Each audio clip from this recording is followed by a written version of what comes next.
3 اقسام میں تقسیم کیا جاتا ہے۔ سب سے پہلے جو ہے وہ علم البیان ہے، پھر اس کے بعد علم المعانی، اور تیسری جو قسم ہے علم البلاغت کی وہ علم البدیع ہے۔ تو علم البدیع کا تقریباً جتنا بھی اپنا MCQs تھے جو ٹاپک تھا وہ ہم کلیئر کر چکے ہیں۔ آج کا جو ٹاپک ہے وہ علم المعانی میں سے ہوگا۔ کچھ چیزیں جو ہیں وہ علم المعانی کی ہم ڈسکس کریں گے، اور پھر 1-2 چیزیں ہمارے پاس رہتی ہیں استعارہ اور کنایہ، مجاز مرسل وغیرہ، تو وہ انشاءاللہ وہ بھی جلدی اس میں ایڈ کر لیں گے۔ تو علم المعانی کیا ہے، اس کی ڈیفینیشن کیا ہے، اس کی اقسام کون کون سی ہیں، یہ چیزیں آج ڈسکس کریں گے۔ بعد میں پھر اس کے جو MCQs ہیں ان کی طرف آئیں گے، تاکہ ان MCQs کو سمجھنا پھر ہمارے لیے آسان ہو۔ سب سے پہلے ہمارے پاس علم المعانی کی ڈیفینیشن ہے کہ ہوا علم یعرف به احوال الکلمات العربیہ التی یطابق مقتضی الحال، کہ علم المعانی کہا جاتا ہے کہ ہوا علم، وہ علم ہے یعرف به جس میں یہ جانا جاتا ہے احوال الکلمات العربیہ، عربی کلمات کے احوال کو جانا جاتا ہے، التی یطابق مقتضی الحال، جو کہ سچویشن کے مطابق ہوتے ہیں، موقع محل کے مطابق ہوتے ہیں۔ کہ علم المعانی وہ علم ہے جس میں عربی کلمات کے احوال کو جانا جاتا ہے کہ وہ کس سچویشن کے مطابق ہیں۔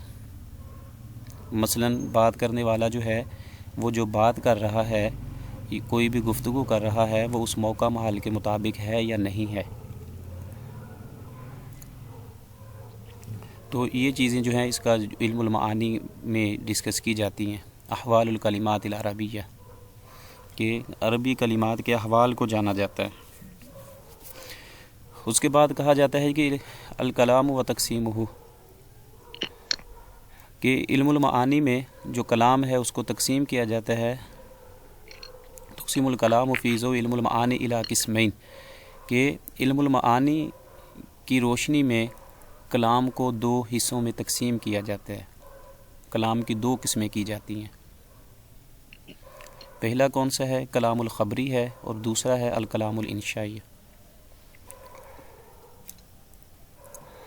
کہ پہلا علم المعانی میں کلام کو، گفتگو کو 2 حصوں میں تقسیم کرتے ہیں علماء جو بلاغت ہیں، بلاغیین، یا تو جو بھی بات کرنے والا ہے وہ کلام خبری ہوگا، کسی بات کے بارے میں خبر دے رہا ہوگا، یا پھر کلام انشاء ہوگا۔ انشاء کا آپ پڑھ چکے ہیں۔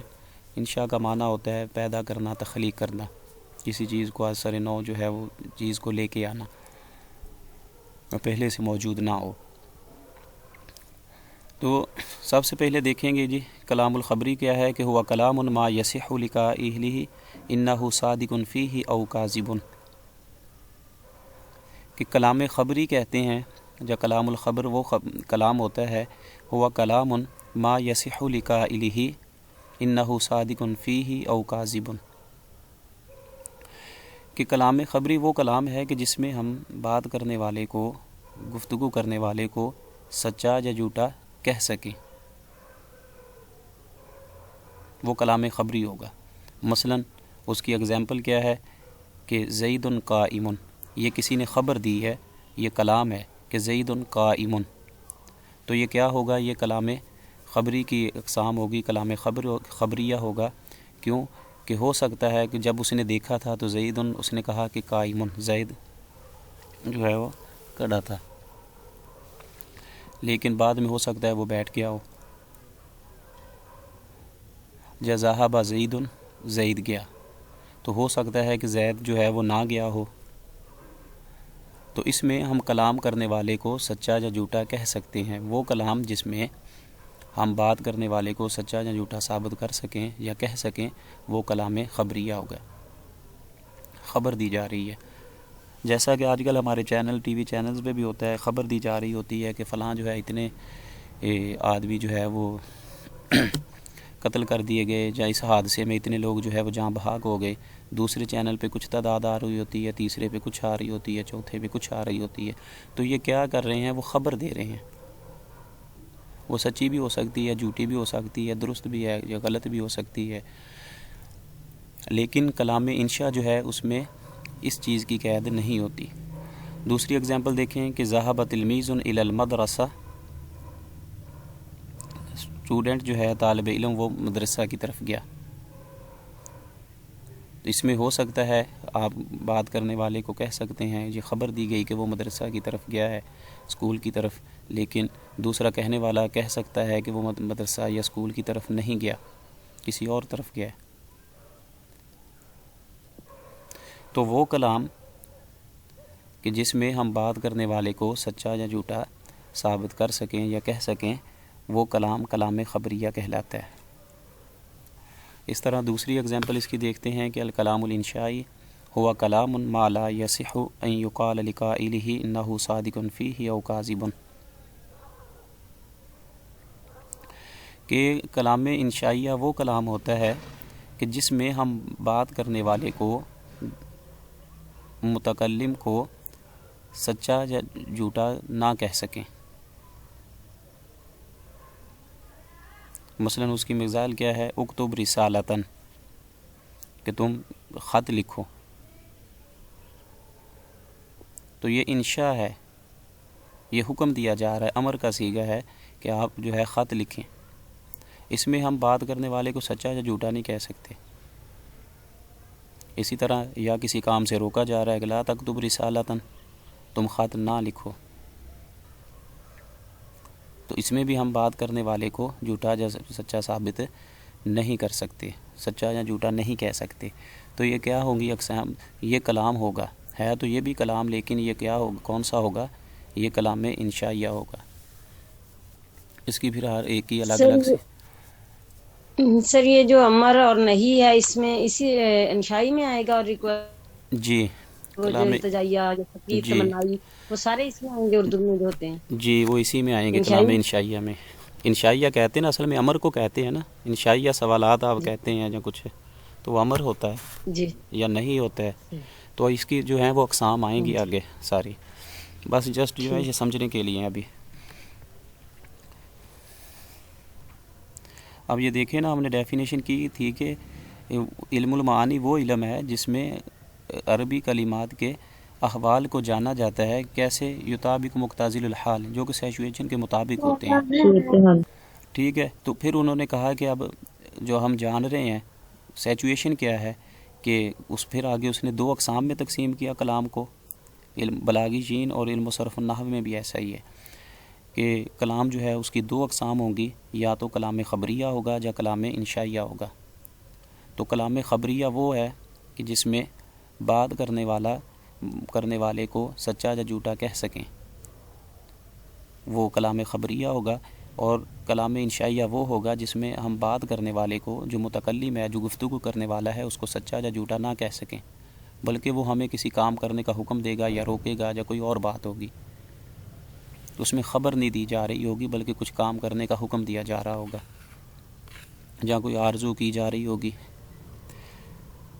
تو یہ تھی اس کی کلام انشائیہ کی، جو ہے اس کی خبریہ کی بھی اقسام ہم نے کی کہ زید قائم، زید کھڑا ہے، ہو سکتا ہے وہ بیٹھا ہو، جب اس نے دیکھا ہے تو وہ کھڑا ہو، بعد میں بیٹھ گیا ہو، تو یہ غلط ہو سکتی ہے۔ دوسرا کہ نہیں، میں نے دیکھا ہے وہ بیٹھا ہوا ہے۔ تو اسی طرح ذہب تلمیذ الی المدرسہ، کہ طالب علم جو ہے وہ مدرسہ کی طرف گیا۔ اب جب اس نے خبر دی، دوسرا دیکھنے والا کہہ سکتا ہے اس کو کہ نہیں، وہ مدرسہ کی طرف نہیں گیا، جب ذہب تلمیذ الی المسجد، وہ مسجد کی طرف گیا ہے، یا کوئی اور بھی مثلا نام لے سکتا ہے۔ تو یہ ایک دوسرے کو جو ہے وہ سچا یا جھوٹا کہہ سکتے ہیں، لیکن کلام انشائیہ میں کسی کو سچا یا جھوٹا نہیں کہا جا سکتا۔ مثال گیا تھی اکتب رسالتاً، آپ خط لکھیں، رسالہ لکھیں، تو اس میں اب اسے ہم تو کچھ بھی نہیں کہہ سکتے۔ اسی طرح لا تکتب رسالتاً، تم خط نہ لکھو رسالہ، تو اس میں بھی ہم، جو اس نے روک دیا، تو اس میں بھی ہم اسے سچا یا جھوٹا ثابت نہیں کر سکتے۔ اس کے بعد ہے جی کہ اب دیکھیں کہ ارکان الجملہ، اب یہ ایک جملہ ہے مکمل، اکتب رسالتاً، لا تکتب رسالتاً، یا زید قائم، ذہب تلمیذ الی المدرسہ، یہ جملے ہیں، ٹھیک ہے۔ اب کیا کہہ رہے ہیں؟ اب ان کی جو ہے آگے تقسیم کریں گے۔ تو اسی طرح نحو کے پیٹرن پہ اس کی بھی تقسیم کی جاتی ہے بلاغت میں بھی علم المعانی میں کہ لکل جملۃ من الخبر او الانشاء رکنان وہما محکوم علیہ و محکوم بہ. کہتے ہیں کہ لکل جملۃ من الخبری کہ جو بھی جملہ خبریہ ہے او انشائیہ یا کہ وہ جملہ انشائیہ ہوگا رکنان اس کے دو رکن ہوں گے. وہ کون سے ہیں؟ وہما محکوم علیہ محکوم بہ. وہ محکوم علیہ ہوگا اور محکوم بہ ہوگا.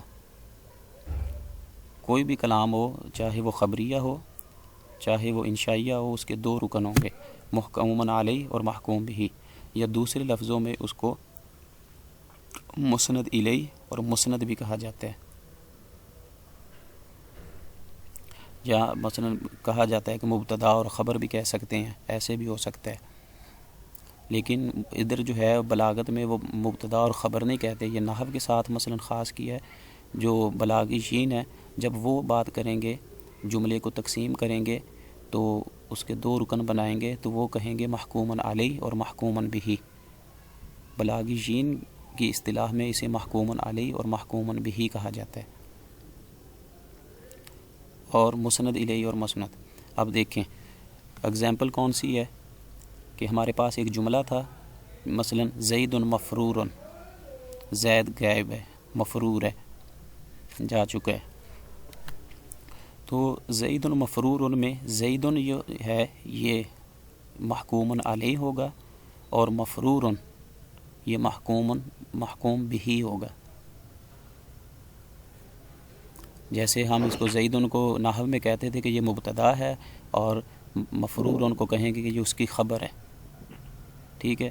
اسی طرح اب بلاغت میں علم المعانی میں کلام انشائیہ ہو یا خبریہ ہو اس کے بھی دو رکن ہوتے ہیں.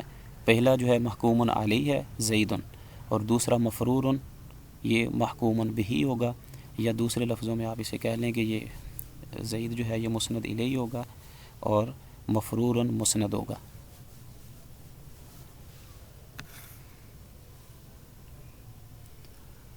اور تیسری چیز اس میں جو بیان کی جاتی ہے مثلا ایک لفظ بولا جاتا ہے اس میں تیسرا وہ کہا جاتا ہے اس کو قید لگائی جاتی ہے، اس میں مقید کیا جاتا ہے.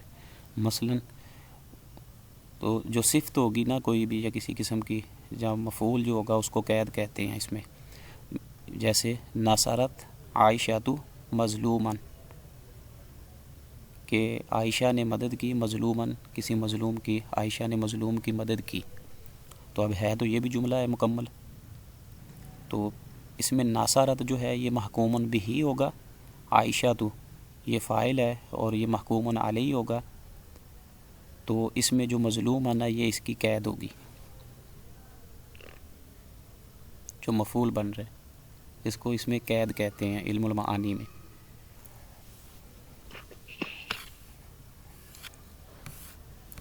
جی تو تین چیزیں جو ہے وہ اس میں کلیئر ہو چکی ہیں ہماری کہ پہلے پیج پہ جو چیزیں ہم نے کی ہیں کہ علم المعانی وہ علم ہے جس میں یعرف احوال الکلمات العربیہ التی یطابق مقتضی الحال، جو کہ سچویشن کے مطابق ہو. پھر اس میں جانا کہ کلام کو علم المعانی میں کلام کو دو حصوں میں تقسیم کیا جاتا ہے، یا تو ہوگا انشائیہ ہوگا یا خبریہ ہوگا. ٹھیک ہے. تو خبریہ میں کسی کو سچا یا جھوٹا کہہ سکتے ہیں، انشائیہ میں کسی کو سچا یا جھوٹا نہیں کہہ سکتے. اس کی اگزامپل ہم نے کی ہیں. پھر ہم نے یہ جانا ہے کہ جو بھی جملہ ہوگا چاہے وہ کلام خبریہ ہو چاہے وہ انشائیہ ہو اس کے دو رکن ہوں گے. پہلا رکن اس کا جو فاعل ہے مبتدا وہ محکومن علیہ کہلاتا ہے، اور دوسرا اس کا جو جز ہے وہ محکومن بہ کہلاتا ہے. اور تیسری چیز اگر اس کی صفت بیان کی جائے یا مثلا اس میں مفعول آ جائے تو اس کو ہم قید کہتے ہیں، جیسا کہ لاسٹ ایگزامپل میں کیا ہے.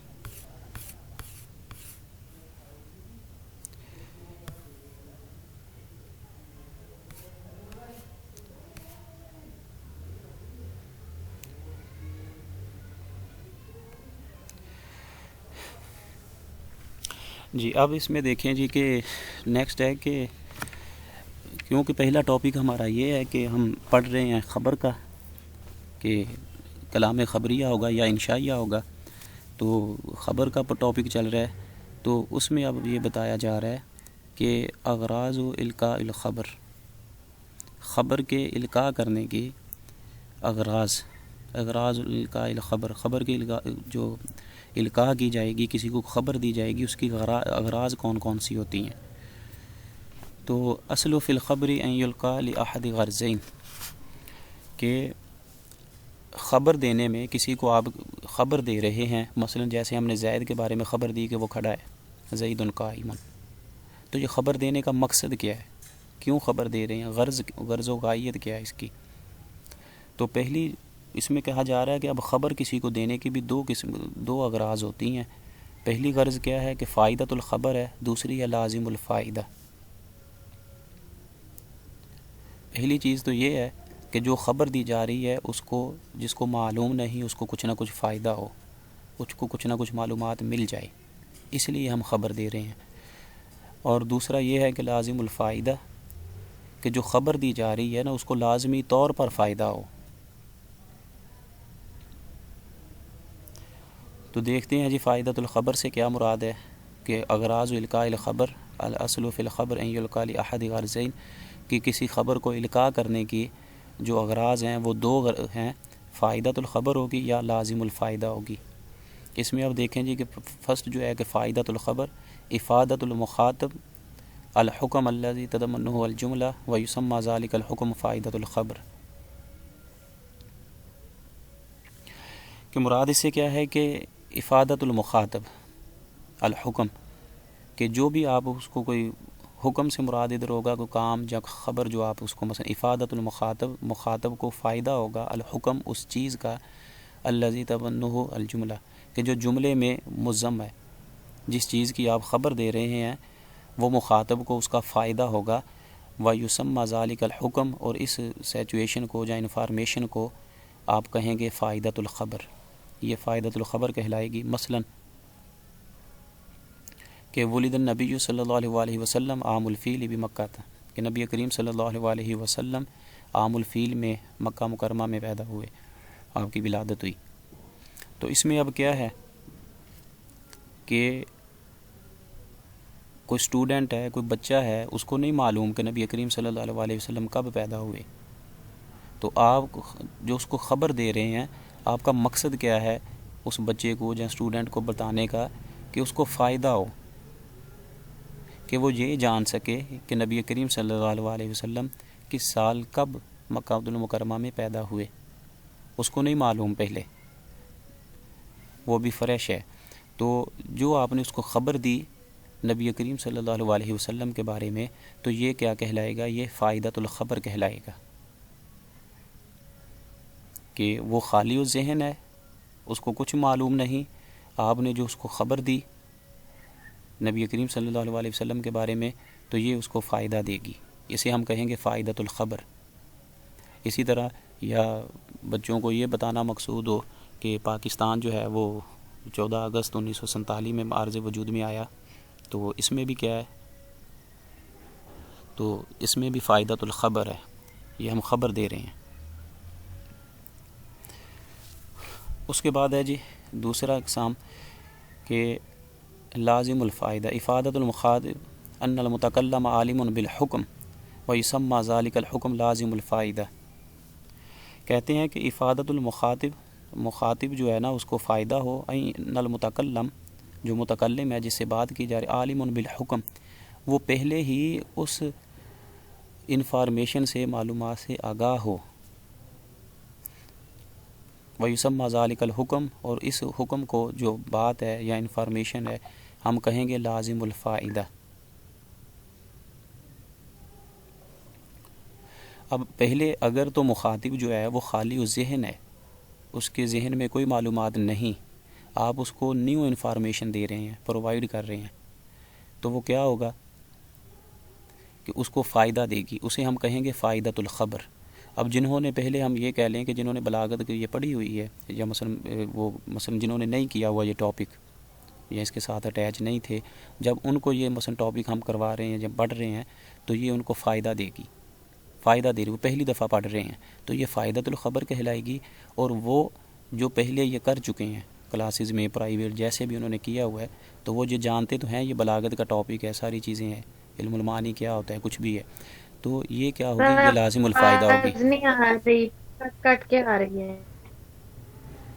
جی دیکھیں میری طرف سے اب سگنل وغیرہ جو ہیں کلیئر ہیں۔ ادھر تو ٹھیک ہے، آپ کی آواز ٹھیک ہے بالکل اب سے۔ آپ جو لیو کر کے دوبارہ ری جوائن کریں اسے۔ تو بات کر رہے تھے کہ اگر جو دوسرے ہیں مثلا جنہوں نے پہلے یہ ٹاپک کیا ہوا ہے، تو اب ان کو یہ ہم جو دوبارہ بتا رہے ہیں، یہ جو انفارمیشن دی جا رہی ہے علم المعانی کے بارے میں، کلام خبریہ اور انشائیہ کے بارے میں، یہ ان کے لیے کیا ہوگی، یہ معلومات ان کو لیے لازم الفائدہ کہلائے گی کہ میں نے ابھی ری جوائن کیا ہے۔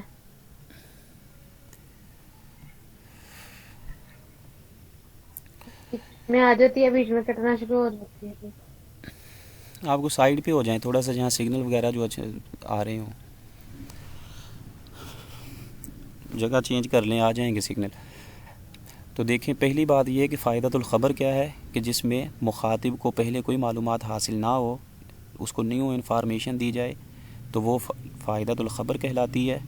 اور دوسرا کیا ہے کہ جس میں مخاطب کو پہلے سے کچھ نہ کچھ معلومات ہو، وہ جانتا ہو، اب دوبارہ اس کو خبر دی جا رہی ہے کسی چیز کی، تو یہ کہلائے گا لازم الفائدہ۔ اس کی مثال دیکھ لیں، مثلا کوئی اسٹوڈنٹ ہے یا کوئی بھی لیٹ آتا ہے کلاس میں یا گھر میں، تو ہم کہتے ہیں کہ جئت متاخراً، کہ آپ لیٹ آئے ہیں۔ تو اس سے مراد کیا ہے کہ وہ خود جانتا ہے کہ میں لیٹ آیا ہوں، لیکن جب آپ نے یہ کہا کہ جئت متاخراً، آپ نے اس کو یہ انفارمیشن آپ کو بتایا اس کو کہ جئت متاخراً، آپ لیٹ آئے ہیں، تو یہ کیا ہوگا، یہ خبر جو ہے وہ پہلے ہی اس چیز سے واقف ہے کہ میں لیٹ آیا ہوں، تو آپ نے یہ جو کہا کہ جئت متاخراً، آپ لیٹ آئے ہیں، تو یہ کیا خبر جو دی ہے اس کو، یہ لازم الفائدہ کہلائے گی۔ اسی طرح اس کی دوسری اگزامپل دیکھیں کہ انت تعمل فی حدیقۃ کل یوم، اگر کوئی ملازم ہے، ورکر ہے، وہ کام کرتا ہے کسی گارڈن میں، کسی باغ میں، تو جب آپ اسے کہیں گے کہ وہ آلریڈی جانتا ہے کہ وہ ایک ملازم ہے، کام کرتا ہے اس گارڈن میں، باغ میں، تو انت تعمل فی حدیقۃ کل یوم، فی حدیقۃ ہوگا، سوری یہ ادھر اوپر اعراب لگا ہوا ہے، فی حدیقۃ کل یوم، کہ انت تعمل فی حدیقۃ کل یوم، کہ آپ سارا دن جو ہے وہ باغ میں کام کرتے ہیں۔ وہ تو آلریڈی جان رہا ہے کہ وہ مالی ہے یا اس کا پیشہ یہی ہے، تو آپ نے جو اس کو خبر دی، تو یہ کیا کہلائے گا، یہ لازم الفائدہ کہلائے گا۔ کہ اگر مخاطب پہلے سے ہی کسی بات کو جانتا ہے، اس کو آپ دوبارہ خبر دے رہے ہیں اسی کام کے ریلیٹڈ یا اس کسی کے متعلق، تو یہ کہلائے گا لازم الفائدہ۔ تو خبر کی دو اقسام ہوگی، اغراض، کسی کو خبر دینے کی اغراض جو ہیں، اغراض و القاء الخبر دو ہوتی ہیں، یا تو فائدۃ الخبر ہوگی یا لازم الفائدہ ہوگی۔ اب نیکسٹ دیکھیں کہ کہا جا رہا ہے کہ خبر القاء کرنے کی اغراض الخبر الاخری، کہ اس کے علاوہ بھی کچھ اقسام ہوتی ہیں خبر دینے کی کسی کو، لازم نہیں ہے کہ وہ فائدۃ الخبر ہو، کسی کو فائدہ دینا ہو اس معلومات کا، یا مثلا لازم الفائدہ، اس کے علاوہ بھی کچھ اور بھی خبر دینے کی اغراض ہوتی ہیں، غرض و غایت ہوتی ہے، تو وہ کون سی ہیں جی دیکھیں، مثلا بہت سی ہیں، ان میں سے جو اہم ہیں، جو مشہور ہیں، وہ کون کون سی ہیں، قد یلقى الخبر لاغراض اخرى تفهم من سیاق فیہا ما یاتی، کہتے ہیں کہ خبر کے القاء کرنے کی لاغراض اخرى کچھ اور بھی اغراض ہیں، تفهم من سیاق، جن کو سیاق کلام سے جانا جاتا ہے، سمجھا جا سکتا ہے، منہا مما یاتی، جو کہ ذیل میں دی گئی ہیں۔ کبھی خبر جو ہے وہ فائدۃ الخبر و لازم الفائدہ کے لیے نہیں ہوتی، بلکہ کس کے لیے ہوتی ہے، استرحام، رحم طلب کرنا، کسی سے رحم کی اپیل کرنا، اس کے لیے ہوتی ہے۔ اور کبھی کس کے لیے ہوتی ہے، اظہار التحسر، حسرت کے لیے ہوتی ہے، حسرت کا اظہار کرنے کے لیے ہوتی ہے۔ اور کبھی خبر جو دی جا رہی ہوتی ہے وہ اظہار ضعف، کمزوری کا اظہار کرنے کے لیے ہوتی ہے. اس کے بعد ہے کہ اظہار الفرح خوشی کا اظہار کرنے کے لیے ہوتی ہے خبر.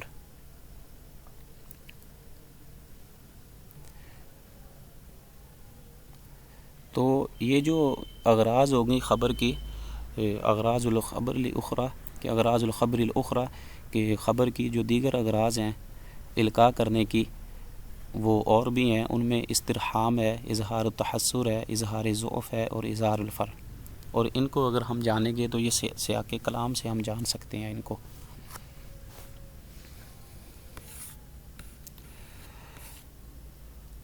یہ جو 2 پیجز ہیں یہ میں نے مثلا خود لکھے تھے. مثلا نوٹس جو ہیں وہ تقریباً 2018 کے تھے میرے پاس، تو وہ کافی جو ہے اچھی حالت میں نہیں تھے. تو 2 پیجز میں نے نوٹ کر لیے تھے اس کو رف سے. تو جو نیکسٹ پیج آ رہے ہیں یہ رف پہ مثلا پرانے ہی ہیں. تو اس کو جو ہے میں لکھ کے دوبارہ آگے جو اس کے نیکسٹ پیج آئیں گے وہ دوبارہ لکھ کے آپ لوگوں کو فارورڈ کروں گا تاکہ یہ ٹاپک آپ لوگوں کا کمپلیٹ ہو جائے. باقی فی الحال جو ہے یہ ریکارڈنگ بھی ہو رہی ہے ساتھ، تو اس کو جسٹ جو ہے سمجھ لیں ایک دفعہ.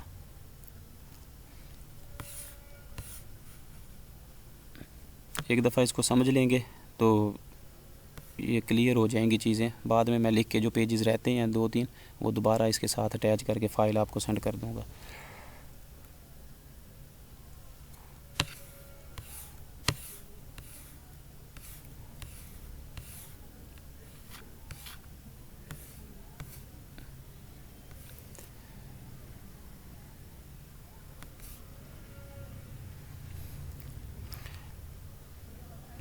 جی دیکھیں جی کہ ہم نے یہ جانا ہے کہ اغراض الخبر الاخرى کہ خبر کو القاء کرنے کی کچھ اور بھی اغراض ہوتی ہیں.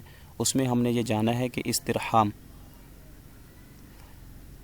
کہ رحم جو ہے وہ طلب کرنا، کسی سے رحم کی اپیل کرنا، تو یہ ہوتی ہے. تو یہ سب سے پہلے کہ کیسے پتہ چلے گا، یہ قرآن پاک کی آیہ مبارکہ ہے کما فی قول موسیٰ علیہ السلام کہ موسیٰ علیہ السلام نے جیسے کہا تھا کہ ربی انی لما انزلت الی من خیر فقیر کہ اے میرے رب انی لما انزلت الی جو کچھ بھی تو نے میری طرف نازل کیا من خیر فقیر جو بھی تو نے خیر بلائی میری طرف نازل کی ہے. فقیر جو ہے وہ اس میں ہم کسی نبی کو تو نعوذ باللہ نہیں کہہ سکتے، بلکہ جو بھی آپ اس کا معنی مثلا مناسب سمجھتے ہیں وہ کر سکتے ہیں. تو یہ کس کے لیے ہے؟ یہ استرحام کے لیے، رحم طلب کرنا. تو موسیٰ علیہ السلام جو ہے وہ اپنے اللہ رب العزت سے، اپنے خدا سے، اپنے مالک سے دعا کر رہے ہیں خیر کی، رحم کی. ٹھیک ہے. تو اس میں محتاج اس کا معنی کر سکتے ہیں نا، کیا محتاج. جی محتاج کر سکتے ہیں کہ جو بھی تو خیر میری طرف نازل کرے گا میں اس کا محتاج ہوں. تو اب دیکھیں، اب انہوں نے ایک بات کی ہے کہ اے میرے خدا، جو بھی میرے رب، جو بھی تو میری طرف خیر نازل کرے گا میں اس کا محتاج ہوں. تو اس میں اب یہ ہم کہہ سکیں کہ مخاطب ہے. اب مخاطب موسیٰ علیہ السلام کس سے ہیں؟ اللہ رب العزت کی ذات سے ہیں، اللہ رب العزت سے. تو اب یہ تو نہیں کہہ سکتے کہ اللہ رب العزت کو ان کی حالت کا پتہ نہیں ہے، وہ تو عالم ہے. تو اس میں اب یہ بھی نہیں کہہ سکتے کہ لازم الفائدہ ہے کہ اللہ رب العزت پہلے سے جانتا ہے. تو بلکہ یہ سیاق کلام سے پتہ چلے گا، اور یہ ہم کہہ سکیں گے کہ یہ جو موسیٰ علیہ السلام کا ہے نا کہ یہ خبر دے رہے ہیں اور یہ بات کر رہے ہیں، اور خداوند عالم تو پہلے سے جانتا ہے ان چیزوں کو، ان کی حالت کو. تو اس ٹھیک میں ہے سر. جی یہ اغراض الخبر جو ہے نا یہ اس امام معنی کیا سکھوائیں اس میں آ سکتے ہیں، ساری مثالیں آ سکتی ہیں. جی لازم بینی مسن انترم الراحمین جی اور لا الہ الا انت سبحانک انی کنت من الظالمین. جی ربنا آتنا فی الدنیا حسنہ، اس طرح کی جو بھی مثلا آپ جی ٹھیک ہے. اس کے بعد دیکھیں جی دوسرا ہم نے کیا ہے کہ اظہار الضعف ہے، اظہار الضعفی کہ اپنی کمزوری کا اظہار کرنا. اب اس میں کیا ہے کہ کما فی قول زکریا علیہ السلام کہ جیسا کہ زکریا علیہ السلام نے یہ دعا کی رب انی وہن العظم منی واشتعل الرأس شیبہ کہ اے میرے رب انی وہن العظم، میری ہڈیاں کمزور ہو چکی ہیں، وشتا علی الراس شیبہ، وہ آگے نہیں لکھا ہوا. تو اس میں کیا ہے، اب اظہار کیا جا رہا ہے کمزوری کا، ضعف کا، کہ زکریا علیہ السلام فرما رہے ہیں کہ اے میرے رب، میری ہڈیاں جو ہے وہ کمزور ہو چکی ہیں. تب اللہ تعالیٰ تو ان کی حالت کو جانتا ہے کہ وہ ضعیف ہو چکے ہیں، بڑھاپے کی طرف جا چکے ہیں. لیکن یہ جو ہوگا، یہ خبر جو ہے، اس کو ہم لازم فائدۃ الخبر نہیں کہیں گے، بلکہ یہ اظہار ضعف کے لیے ہے. یہ اس غرض کے لیے نہیں ہوگی، بلکہ اظہار ضعف کے لیے ہوگی. اور اس کے بعد ہے اظہار التحسر، ہے حسرت کا اظہار کرنے کے لیے، کہ جیسے فی قول امراتی عمران ہے، سوری ہے اس میں ہوگا کہ ربی انی وضعتها انسا، کہ جیسے حضرت عمران سورہ آل عمران جو ہے مثلا، جن کے سیاق و سباب سے پتہ چلتا ہے کہ انہوں نے جو ہے منت مانی تھی کہ اگر اللہ رب العزت مجھے بیٹا عطا کرے گا تو اس کی راہ میں مثلا عبادت کے لیے اس کو وقف کروں گی کہ اللہ رب العزت کی عبادت کرے. تو کیا ہوا کہ جب مریم علیہ السلام کی ولادت ہوئی، یہ اس میں وضاحت ہوا انسا جو ہے نا، نساء آپ نے لکھا ہے، اس کو انسا کر لیجیے گا، جی ٹھیک ہے، الف نون سا. جی ٹھیک ہے جی. یہ اس میں ایسا ہوا تھا نا، اس وقت ہم پڑھ رہے تھے تو ٹیچر جو کروانے والے تھے نا، وہ مثلا جتنے بھی لکھنے والے تھے وہ ایسے زبانی لکھواتے تھے، بک کوئی ریکمینڈ نہیں کی تھی انہوں نے. اور سب سے بڑی ٹریجڈی یہ تھی کہ جب پیپر آیا فائنل تو انہوں نے کہا کہ اس بک کا نام بتائیں جس سے میں نے یہ چیزیں کروائی ہیں، شارٹ کویسچن میں. تو ہم سارے دیکھ رہے تھے کہ یہ کروائی کس بک سے ہیں. تو زبانی وہ لکھواتے تھے، نوٹ کرواتے تھے، بک وغیرہ نوٹس کوئی چیز نہیں تھی. ٹھیک ہے، میں اس کو درست کر لوں گا، جزاک اللہ.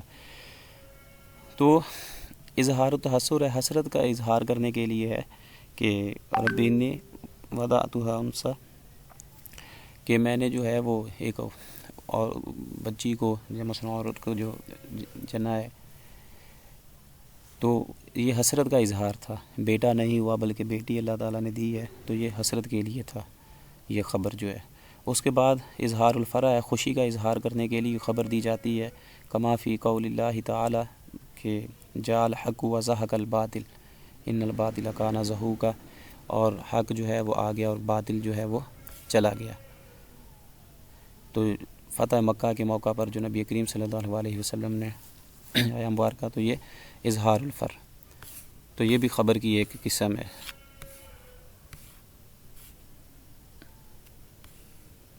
اس کے بعد ہے جی اظہار السرور، ہے کہ سر جو آپ نے بتایا اظہار تحسر کا، اس میں لکھا ہے فی قول، کس کیا قول آگے سمجھ نہیں آ رہی.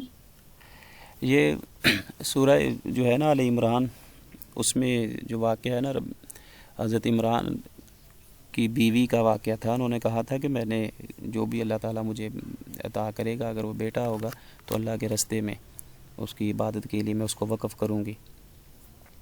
تو پھر بیٹا تو نہیں ہوا تھا بلکہ بیٹی اللہ تعالیٰ نے عطا کی تھی. تو اس لیے پھر جب وہ بیٹی عطا ہوئی تو اب کہا کہ اس کو کیسے میں اللہ تعالیٰ کے راستے میں وقف کروں، اللہ کے راستے میں دوں، تو اس کی عبادت کرے، اس کی بندگی کرے. تو اس وقت یہ انہوں نے پھر قول کہا تھا. یہ سورہ آل عمران کا ہے، ربی انی وضعتها انسا. اور یہ جاء الحق وزہق الباطل. اس کے بعد ہے اظہار السرور، ہے خوشی کا اظہار کرنے کے لیے ہے جی. یا اخذت جائزۃ التقدم، میں نے جو ہے وہ پہلی پوزیشن حاصل کی، یا اس کی اظہار کرنے کے لیے ہوتا ہے. جان تو سارے ہیں، جب کسی کو پرائز دیا جائے یا کچھ بھی ہے، انعام دیا جائے، تو سارے جان رہے ہوتے ہیں، خود بھی جان رہا ہوتا ہے کہ یہ کیوں دیا گیا ہے. تو لیکن یہ لازم الفائدہ یا فائدۃ الخبر کے لیے نہیں ہوگا، بلکہ اظہار السرور کے لیے ہوگا.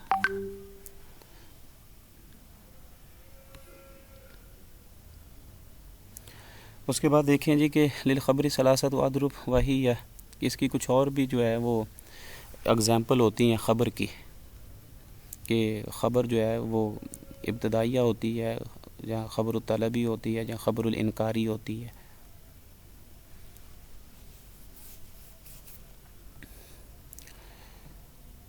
تو 3 اقسام ہیں پہلے اس کی. پہلے جو ہم نے کی ہے کہ پہلے کلام کا کیا تھا، یا کلام جو ہے خبریہ ہوگا یا انشائیہ ہوگا.